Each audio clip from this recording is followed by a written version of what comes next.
তিলে তিলোত্তমা।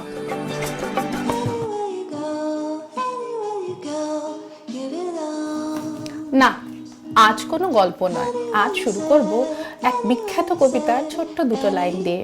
যতদিন দেহে আছে প্রাণ, প্রাণপণে পৃথিবীর সরাবো জঞ্জাল। কবি কাব্যিক আবেগে এই দুই লাইন লিখলেও এই আবেগই একজন মানুষের জীবনের মূল ব্রত হয়ে দাঁড়ায়। নিজেকে সুস্থ রাখতে হলে আমাদের চারপাশটা সুস্থ রাখা খুবই প্রয়োজন। সুস্থ সমাজ, সুস্থ পৃথিবী, আর এই ভাবনাতেই একজন মানুষ নেমে পড়েছেন বিশাল কর্মযজ্ঞে বাস্তবের মাটিতে। সে এক বিশাল কর্মযজ্ঞ, বিশাল কর্মকাণ্ড। কে সেই ভদ্রলোক? আর মুখে বলবো না, চলুন করে নি তার সাথে সরাসরি পরিচয়।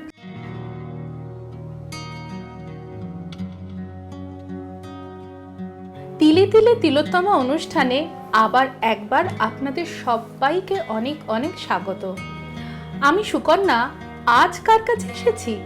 না, আমি বলবো না। আসুন সেই জনপ্রতিনিধির কথা তাঁরই মুখ থেকে আমরা শুনে নিই।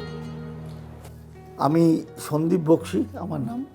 আমি কলকাতা কর্পোরেশনের 72 নম্বর ওয়ার্ড, যেখানে আমি বসে আছি এই ওয়ার্ডে, নমস্কার, 72 নম্বর ওয়ার্ডের কাউন্সিলর, এবং বর্তমানে আমি কলকাতা কর্পোরেশনের MMIC। এই হচ্ছে আমার এখানে এখন বর্তমান পরিচয় আর কি। দাদা, সুদীর্ঘ কয়েক বছর আপনি রাজনীতির সাথে যুক্ত। কি করে হলো সূত্রপাতটা যদি আমাদের একটু বলেন। সূত্রপাত বলতে দেখুন, আমি আমার ফ্যামিলির যদি বলি তাহলেই বুঝতে পারবেন আমি একটু রাজনৈতিক ফ্যামিলি থেকে এসেছি।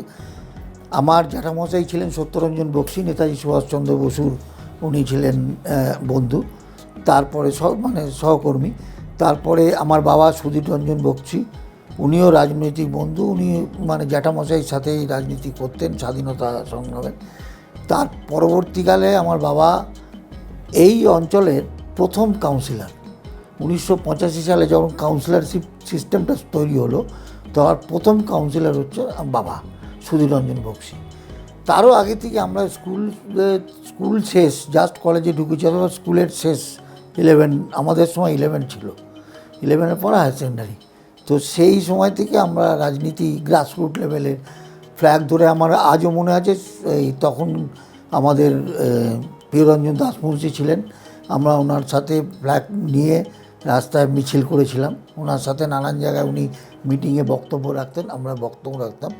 এই আমাদের 72-73 সাল থেকে আমার রাজনীতি শুরু, নলেজে জবের থেকে আছে আর কি। তার পরবর্তীকালে আমরা রাজনীতি করেছি, করতে করতে করতে করতে আমি চাকরির ডাকে আমি দিল্লিতে চলে গেছিলাম। দিল্লিতে গিয়ে 2 বছর একটা প্রাইভেট অর্গানাইজেশনে কাজ করার পরে ওখানে মমতা বন্দ্যোপাধ্যায় তখন হলেন ক্রীড়ামন্ত্রী। আমি সেই মমতা বন্দ্যোপাধ্যায় ক্রীড়ামন্ত্রীর ওয়ান অফ দ্য অ্যাসিস্ট্যান্ট ছিলাম আমি। তখন আমি সরকারি কর্মী হয়ে গেছিলাম। যেই ডিপার্টমেন্টে মমতাদি মন্ত্রী হয়েছিলেন, আমি তার আগেই SSC পরীক্ষা দিয়ে ওই ডিপার্টমেন্টেই ছিলাম। আমি স্পোর্টস ডিপার্টমেন্টেই কাজ করতাম। তো ওখান থেকে মমতাদি মন্ত্রী হয়ে যাওয়ার পর যেহেতু আমাদের চেনা, আর তার আগে বলি যে সুব্রত বক্সি যে আজকেও তৃণমূল কংগ্রেসের সভাপতি, আমার নিজের ভাই একদম। আমরা 4 বোন 2 ভাই, তার 2 ভাইয়ের ভেতর ও হচ্ছে বড় ভাই আর আমি হচ্ছি ছোটো ভাই। তো ন্যাচারালি আমাদের মমতাদির সাথে সম্পর্কটা তখন থেকে চলে। আর মমতাদির বাড়ি আমাদের বাড়ি এখান থেকে ঢিলছোড়া দূরত্ব। মমতাদি কালীঘাটে থাকেন, আর আমরা এই ভবানীপুরে যেখানে বসে আছি তার পাশেই আমার বাড়ি। আমার জন্ম এই বাড়িতেই হয়েছে। তো তখন থেকেই আছি। করতে করতে যখন দিল্লিতে চাকরির খাতিরে চলে গেলাম, আমি সেইখানে স্পোর্টস মিনিস্ট্রিতে আমি জয়েন করলাম। আমি ওনার একটা PA হলাম। তো PA হয়ে কাজ করতে করতে তারপরে উনি যখন ছেড়ে দিলেন উনি রেজিগনেশন দিয়েছিলেন, আপনাদের সকলের মনে আছে। উনি রেজিগনেশন দেওয়ার পরে আমি স্পোর্টস অথরিটি অফ ইন্ডিয়াতে জয়েন করলাম। ওটা স্পোর্টস ডিপার্টমেন্টেরই একটা ছিল। আমি জয়েন করলাম, এনে প্রথমে আমাকে পোস্টিং দিয়েছিল শিলিগুড়িতে। আমি শিলিগুড়িতে 1.5 বছর কাজ করার পর বর্ধমানে আমি 3 বছর কাজ করার পর 1997 সাল থেকে আমি কলকাতা স্পোর্টস অথরিটি অফ ইন্ডিয়ায় পোস্টিং। সেখান থেকে আমি ডেপুটি ডাইরেক্টর হয়েছিলাম। ডেপুটি ডাইরেক্টর হয়ে মমতাদির ডাকেই আমি রেজিগনেশন দিয়েছিলাম 1915 সালে। তখন আমার ইতিমধ্যে আমার হাতে এসে গেছিলো আমি ডাইরেক্টর হচ্ছি, সেই চিঠি আমার এসে গেছিলো, কিন্তু সেটা ছেড়ে আমি রেজিগনেশন দিলাম, দিয়ে আমি কলকাতা কর্পোরেশনের কাউন্সিলর এলাম 2015 সালে। এই আমার কাউন্সিলরশিপের এই গল্প আর কি, তখন থেকে আমি করছি। তার মানে দাদা 2015 থেকে আজ এই যে প্রায় সুদীর্ঘ 8 বছর আপনি যে এলাকার দায়িত্ব পেয়েছেন, কোনো একটি নির্দিষ্ট এলাকার, এবং বললে ভুল হবে না এটাই আপনার জন্মস্থান, তো এই এলাকার দায়িত্ব পেয়ে আপনার কেমন লেগেছে এবং কি কি চ্যালেঞ্জ আপনি এলাকায় এসে ফিল করেছিলেন যে এই জায়গাগুলো আমাদের সংস্কারের প্রয়োজন আছে? দেখুন, প্রথমে আমি একটা বলি, যখন আমাকে মমতাদি ছেড়ে দিতে বললো, তারপরে আমি রেজিগনেশন দিয়ে দিলাম এবং আমাকে উনি পছন্দ করলেন এই ওয়ার্ডের কাউন্সিলর হিসাবে। সেই দিনটার কথা আজও আমি ভুলতে পারি না। মানে মমতাদির মতো একজন এরকম জাদরেল রাজনীতিবিদ আমাকে পছন্দ করলো এই ওয়ার্ডে। সব অনেক বন্ধু আমার সাথে ছিল, তারা সকলেই আমরা একসাথে রাজনীতি করতাম। তো তার ভেতর থেকে আমাকেই পছন্দ করলো, এটাই আমার গায়ে কাটা দিয়েছিল যে নিশ্চয়ই উনি তাহলে আমার ভেতর কিছু দেখেছেন, এই একটা ব্যাপার। তারপরে যেই ঘটনাটা হলো যে আমি তো ইলেকশানে, তো উনি বলে দিলেন ঠিক আছে দাঁড় করো। আমার মনে যদি ইলেকশানে আমি জিতেই যাই তাহলে কি কাজ করব, আমাকে এমন কাজ কিছু করতে হবে যাতে মমতাদি যে আমাকে নিয়ে এসছে রাজনীতিতে, সেইটা যেন লোকে বলে যে না, উনি ঠিক মানুষকে নিয়ে এসছেন। এটা সবসময় মাথায় রেখে আমি যখন 15 সালে নির্বাচিত হলাম, এখানে প্রায় 1100 ভোটে আমি জিতেছিলাম। এখানে আমার সাথে একটা বিজেপির কন্টেস্টেন্ট ছিল, খুব নিয়ারেস্ট কন্টেস্ট হয়েছিল। খুব কন্টেস্ট হওয়ার পর আমি 1100 ভোটে জিতেছিলাম। 1100 ভোটে জেতার পর আমি মমতাদিকে যখন প্রণাম করতে গেলাম, আমাকে শুধু দুটো কথা বলেছিল যে ভালোভাবে সৎভাবে কাজ করবি এবং এমন কাজ করবি যেটা মানুষের মনে থাকে। তো এই দুটো কথা আমি আজও মাথায় রেখে আমি সেইভাবে করবার চেষ্টা করি। যখন সেইখানে আমি যখন হলাম, নির্বাচিত হওয়ার পর লোক রাস্তা এলাকায় ঘুরতে ঘুরতে দেখলাম যে আমাদের এখানে প্রথম একটা দরকার হচ্ছে কম্প্যাক্টার মেশিন। তার কারণ হচ্ছে আগে আমাদের যে ময়লাটা পড়তো সেটা হচ্ছে শিশু সদন হসপিটালের পাশে, ওখানে বাচ্চারা জন্মগ্রহণ করে, আর ঠিক তার অপোজিটে নিউ হরাইজন বলে একটা স্কুল, বাট ছোটো ছোটো বাচ্চাদের একটা ভালো স্কুল, ইংলিশ মিডিয়াম স্কুল ছিল নিউ হরাইজন। সেই দুটোর মাঝখানে আমাদের ওইখানে ভ্যাটটা ছিল। তো আমি প্রথমে বললাম এই ভ্যাটটা এখান থেকে সরিয়ে, কারণ যেহেতু একটা স্কুল একটা হসপিটাল, ওখান থেকে সরিয়ে এমন জায়গায় নিয়ে যেতে হবে যেই জায়গাটার লোকের সুবিধা হবে, বসতির থেকে দূরে হবে, লোকের সুবিধা হবে, এবং যারা এখানে সুইপাররা কাজ করছে কলকাতা কর্পোরেশন, তাদেরও যাতে সুবিধা হয় মালপত্র নিয়ে গিয়ে ওখানে দিয়ে ফেলতে, ডাম্প করা। তো সেই চিন্তা করতে করতে আমি বকুলবাগান রোডের একটা অঞ্চল আছে, যেটা আমাদের এখানে একটা লেডিস পার্ক বলে ছোট্ট পার্ক আছে।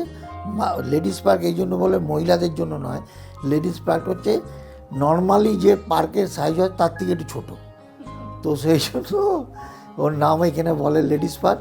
সেই লেডিস পার্কের পিছন দিকটাতে একটা জায়গা দেখলাম, যেটা দেখলাম যে ব্যাটের জন্য পারফেক্ট। সেই জন্য ওইখানে আমি একটা কম্প্যাক্টার মেশিন বসার জন্য, তৎকালীন দেবব্রত মজুমদার ছিল আপনার MMIC, ওই SWM-এর, তো সেইখানে আমি রিকোয়েস্ট করলাম, তো ওইখানে একটা মেশিন হলো। এই আমার প্রথম কাজ শুরু হলো। তারপর ঘুরতে ঘুরতে আমি দেখলাম যে আপনার বস্তিগুলোতে একটু ডেভেলপমেন্টের প্রয়োজন। তখন আমাদের খুব সীমিত ক্ষমতা ছিল, এমনিতেও পয়সা করি কলকাতা কর্পোরেশনের নর্মালি একটু কমই আছে। তো তার ভেতর থেকে আমরা চেষ্টা করতাম যে বস্তিগুলোকে ডেভেলপ করার জন্য। আমার এই ওয়ার্ডের ভেতর 29খানা বস্তি আছে, ছোট বড় মিলে। 7টা বস্তি খুব বড়, প্রায় একটা দুটো বস্তিতে তার ভেতর প্রায় 7 থেকে 10,000 ভেতর মানুষ আছে, আর 2-3টে বস্তি খুব কম হয়, 500-700, টোটাল আপনার 29টা বস্তি আছে। তো সেই বস্তিগুলোকে আমি দেখলাম ডেভেলপ করার দরকার। আমি ডেভেলপ করার প্ল্যান করলাম। ডেভেলপ করতে করতে যা হয় তার ভেতর থেকে একটা আবার মাথায় এলো, এটা তো কম্প্যাক্টার মেশিন হয়ে গেল, তো তখন জলের ক্রাইসিস।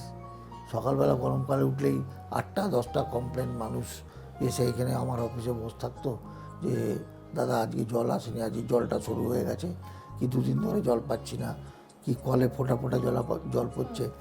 এইটা করতে করতে আমি দেখলাম তাহলে একটা যদি আমি কম কী বলে আপনার জলের একটা যদি করতে পারি জলাধার, তাহলে মানুষের সুবিধা হবে, মানুষের উপকার হবে।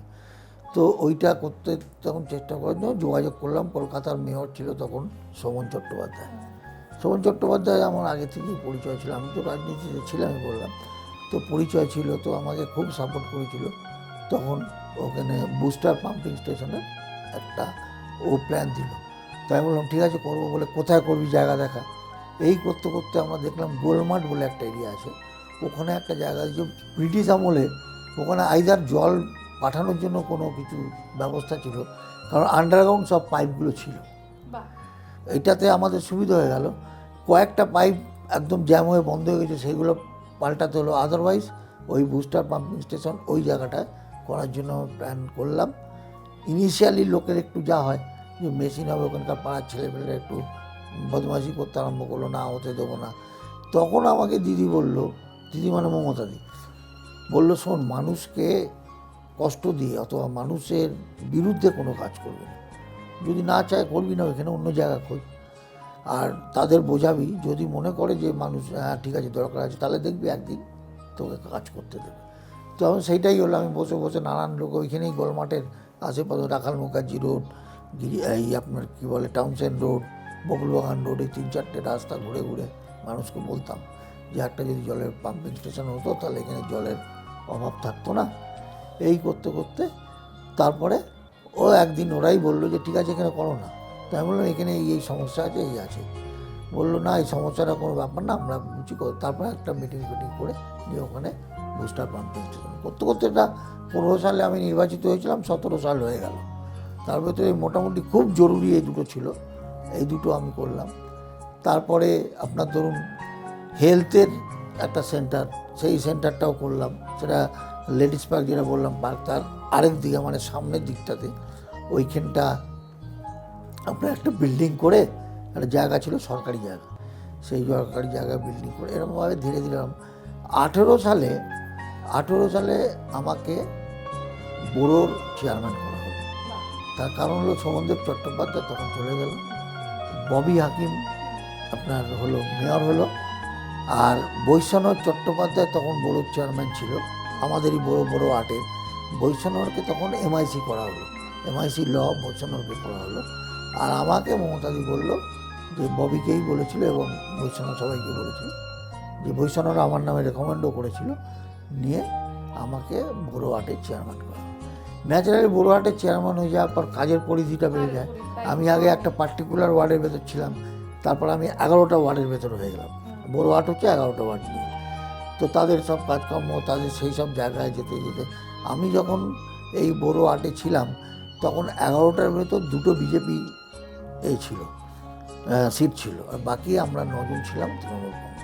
আমার যখন ভোট হয়, আমি এই জন্য বলছি এটা খুব রিমার্কেবল যে সেই সময় 87 নম্বর ওয়ার্ডে বিজেপি যে কাউন্সিলর ছিলেন উনি আমার ফেভারে ভোট দিয়েছিলেন। যখন ভোট করে আমাকে নির্বাচিত করা হলো বোর্ডের চেয়ারম্যানের জন্য, তখন সেই বিজেপি ক্যান্ডিডেট উনি আমাকে ভোট দিয়েছিল। এইটাই আমি ওই জন্যই বললাম। তো এই ভোট দেওয়ার পর আমি ওইখানে চেয়ারম্যান হলাম। চেয়ারম্যান হলে তারপর নানান জায়গায় আমাদের কাজ, যেটা বললাম। তারপর এই করতে করতে 18-19 সাল করতে করতে 20 সালে আমাদের করোনা শুরু হয়ে গেল। এইটা একটা বিশাল মানে সমস্ত রাজনৈতিক নেতাদের ক্ষেত্রে এই করোনা একটা চ্যালেঞ্জ হয়ে দাঁড়িয়েছিল। করোনার সময় আপনি কিভাবে আপনার ওয়ার্ডকে মোকাবিলা করার জন্য? আমি আসি, আমি তার আগে একটা বলি। ইতিমধ্যে আমি আমার ওয়ার্ডেরটাও দেখতে লাগলাম অনেক দিন ধরে। প্রথম যখন আমি নির্বাচিত হয়েছিলাম, আমি 4-5টা আমার যে বস্তি ছিল তার ভেতরে একটা বস্তি রামময় রোডে আছে, পদ্মপুকুরের ঠিক অপোজিটে। সে রামময় রোডে প্রথমে একটা আগুন লাগলো বস্তিটাতে, মানে খুব বিশাল আগুন লেগেছিল। শুধু সামনে পদ্মপুকুরটা ছিল বলে আর বস্তি কিছু ক্ষতি করতে পারে না। তার কারণ কাতারে কাতারে মানুষ ওই বস্তি থেকে বেরিয়েছে, আর ওই পদ্মপুকুর থেকে জল তুলে ঢালতে ঢালতে কন্ট্রোলে করে এসছে। ওই তারপরে দমকল এসে গিয়ে ওরা সব কিছু মানে আন্ডার কন্ট্রোল করে নিয়েছিল।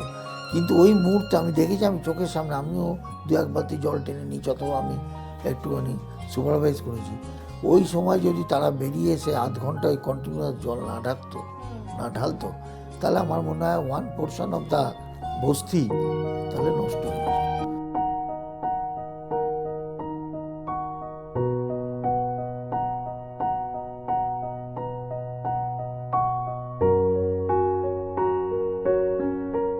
তখনই আমি ওই যে বস্তির লোকদের বললাম, ওরা জল আমিও ঢেলেছিলাম 2-1 বালতি, তা ওরা প্রচণ্ড পরিশ্রম করেছিল। করার জন্যই আজকে বস্তি আছে, পুড়ে যায়নি, পুরো ধ্বংস হয়ে যায়নি। আর ওই পরেই আমি বলেছিলাম যে ভাই যে যেটুকু ক্ষতি হয়েছে আমি চেষ্টা করে তোদের করে দেবো। এবং পরবর্তীকালে আমি প্ল্যান নিয়েছিলাম একটা মডেল বস্তি করে দেবো। তার কিছু আমি করেছিলাম, কয়েকটা কাজ বাকি রয়ে আছে। আমি ওদের আবারও বলেছি যে আমি এটাকে মডেল বস্তি করবে। 10 নম্বর রামময় রোড, এটা মডেল বস্তি হবেই। কয়েকটা কাজ, খুব সামান্য কাজ বাকি আছে, হবে। অ্যাজ বিকজ সেই সময় হঠাৎ আমাকে করে দেওয়ার পর চেয়ারম্যান করে দেওয়ার পর বড় ওয়ার্ডে ন্যাচারালি সব ওয়ার্ডকে আমাকে দেখতে হবে, সব জায়গায় যেতে হবে। করতে করতে তখন নানান জায়গায় করতে, তারপর যখন আপনার 68 নম্বর ওয়ার্ডে, তখন 68 নম্বর ওয়ার্ডে ছিল আপনার সুদর্শনা মুখার্জি, এখনও আছে সুদর্শনা মুখার্জি। ওর ওয়ার্ডে কিছু ওরাই করতো। আমাকে মাঝে মাঝে চলুন একটু দেখে আসি। আমরা যেতে হতো কি কোথাও এমপি ল্যান্ডের টাকাটা আটকে গেছিলো, আমাকে একটু তদবির করতে হতো কর্পোরেশনে গিয়ে। তো সেইগুলো করে ওরা নানান জায়গায় সব কিছু। আজকে 90 ওয়ার্ডে আমিও বৈশার সাথে, ওরও বস্তিতে একবার একটা আগুন লেগেছিল, তখন আমি গেছিলাম। ওর পার্কে একটা ওই জলাধার করেছিল, এখন হয়ে গেছে। সেই সময় খুব একটা সমস্যা হয়েছিল বস্তির লোকদের, তখন আমি ওর সাথে গেছিলাম। তো এরকম 87 নম্বর ওয়ার্ডে, তারপর 86 নম্বর ওয়ার্ডে, তখন ওই চন্দ্রিমা ভট্টাচার্য 86 নম্বর ওয়ার্ডে থাকতেন, এখনও আছেন। ওর ছেলে সৌরভ বসু আমার কাছে আসতো, অফিসে বসে থাকতো। কংগ্রেস করা ছেলে, ভালো লাগতো কংগ্রেসে, হয়তো আমাদের সাথে থাকতে আসতো। ওকে দিয়ে অনেক কাজ করিয়েছিলাম। তো এরকমভাবে করতে করতে আস্তে আস্তে 2 বছর চোখের সামনে দেখতে। এরপরে যেটা আমি আসছিলাম কথা, সেটা হচ্ছে 19 সালেরটা তো কেটে গেল, দিয়ে 20 সালের প্রথম দিক থেকে এপ্রিল মাস থেকে শুরু হলো করোনা।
তখন প্রথমত আমরা বুঝতে পারিনি।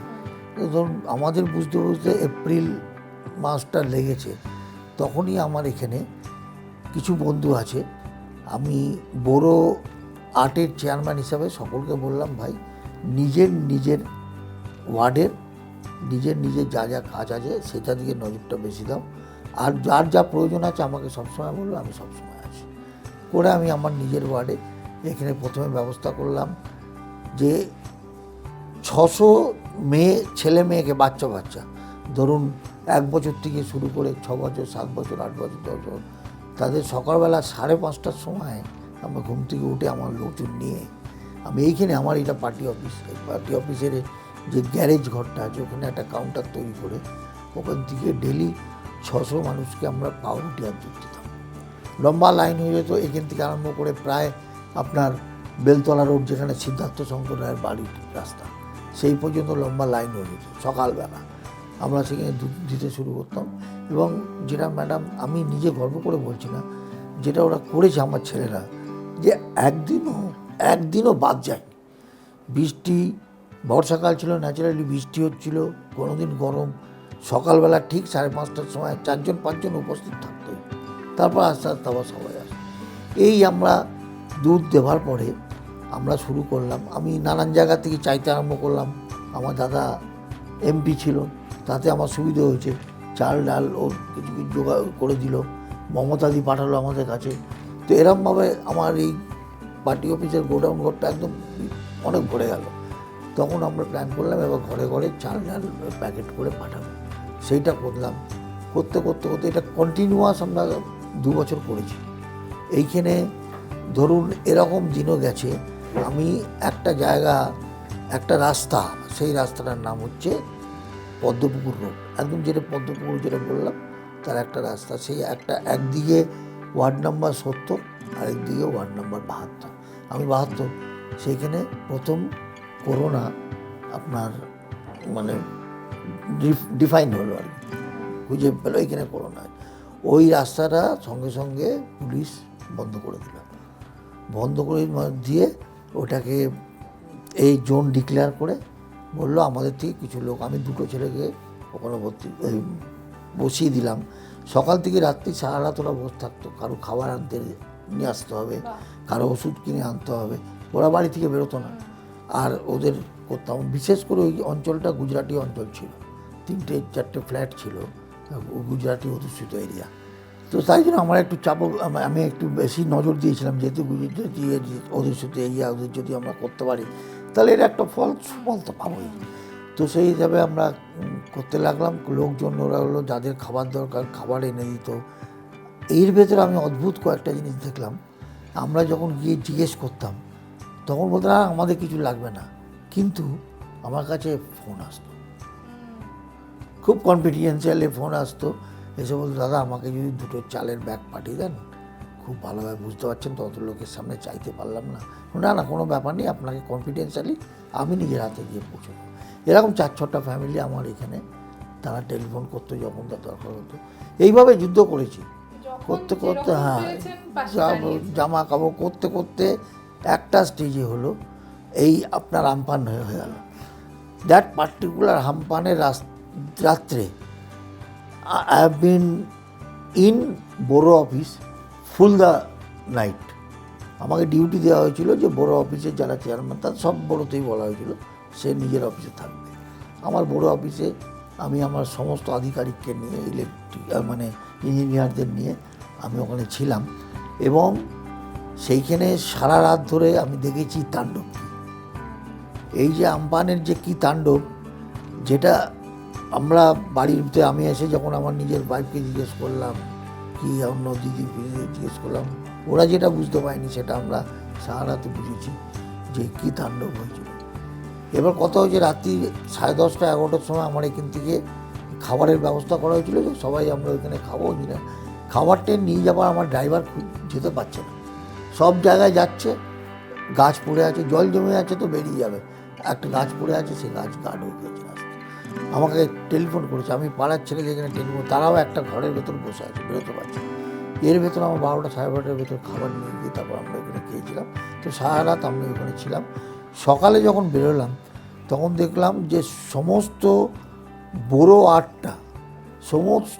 আট অঞ্চলটা গাছ পড়ে জল জমে, মানে একটা বিভৎস কাণ্ড। তো এরকম দেখে মনে হচ্ছে ওই অঞ্চলের উপরে কেউ অ্যাটম বোম মেরে চলে গেছে, এরকম অবস্থা।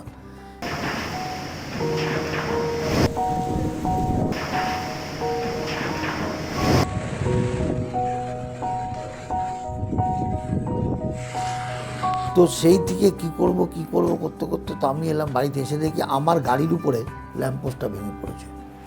আমার নিজের গাড়ির উপরে ল্যাম্পপোস্টটা ভেঙে পড়েছে, কিছু করার উপায় নেই। হ্যাঁ, কিন্তু এটাতে সুবিধা আমার হলো, আমার যত ছেলেগুলো ছিল আমার এখানকার 72 নম্বর ওয়ার্ডে, আমার গাড়িতে যেহেতু ল্যাম্পপোস্টটা ভেঙে পড়েছে, ওরা সঙ্গে সঙ্গে সবাই রাস্তায় নেমে গেল। ইস, এই ঘড়িটা কেমন যেন লাগাম ছাড়া হয়ে যায় মাঝে মধ্যে, ছুটেই চলে। বেশ শুনে নিচ্ছিলাম একজন কর্মবীরের জীবন কাহিনী, কিন্তু বিধি বাম, খুব যত্নে দেখে নিচ্ছিলাম ওনার জীবন খাতার পাতাগুলো উল্টে পাল্টে। তবে কথা দিচ্ছি, শেষ হয়েও হইল না শেষ। আগামী পর্বে আবার ফিরবো, আবার জেনে নেব এই মানুষটাকে আরো ভালো করে। চোখ রাখুন ট্রাইব টিভির পর্দায়। বাই।